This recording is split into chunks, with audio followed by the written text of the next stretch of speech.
Polresta Banda Aceh mengamankan seorang terduga pelaku tindak pidana penipuan atau penggelapan emas. Pelaku merupakan pemilik toko emas Ilham, diamankan di wilayah Labuhan Batu Selatan, Sumut setelah buron. Akibat perbuatan pelaku, 85 korban mengalami kerugian 1.610 gram emas dan uang Rp508.950.000. Pelaku seorang laki-laki berinisial Is, 45 tahun, pedagang atau pemilik toko emas di Desa Kampung Raya, Aceh Besar. Kapolresta Banda Aceh diwakili Kasat Reskrim Kompol Parmohonan Harahap seusai konferensi pers mengatakan kejadian berawal korban dan 20 orang kawan lainnya membeli emas dari pelaku pada tanggal 3 Januari tahun 2026.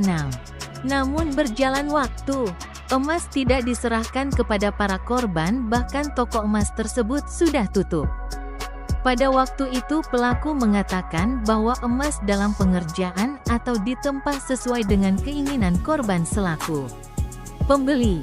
Karena tidak ada kejelasan, korban akhirnya melaporkan kejadian itu ke Mapolresta Banda Aceh. Kasus toko emas yang makan korban lebih kurang yang sudah melapor ke kita sebanyak 88 orang.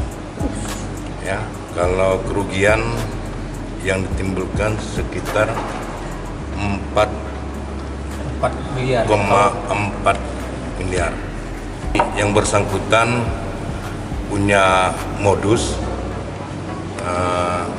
ada yang menyimpan emas, ada yang membeli tapi emasnya nggak dikasih, ada yang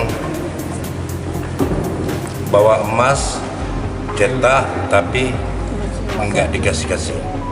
Jadi untuk di tokonya ini ada emas yang dibuat sama dia, ya, yang dibuat ini palsu, sehingga masyarakat percaya bahwa di toko tersebut masih banyak emasnya. Ini palsu semua nih. Ini itulah yang membuat masyarakat tertipu. Jadi setelah rame masyarakat mengunjungi ke sini membuat laporan, kita tindak lanjuti yang bersangkutan. Kemarin kita jemput ke Kota Pinang, Sumatera Utara, di daerah Labuhan Batu Selatan. Labuhan Batu Selatan. Pemiliknya namanya Saudara Ilham Saputra. Jadi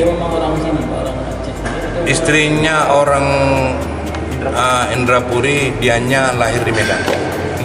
Kalau memang ada masyarakat yang merasa tertipu juga, kami tunggu kedatangannya untuk kita datakan. Dia beroperasi semenjak jualan emas 2014.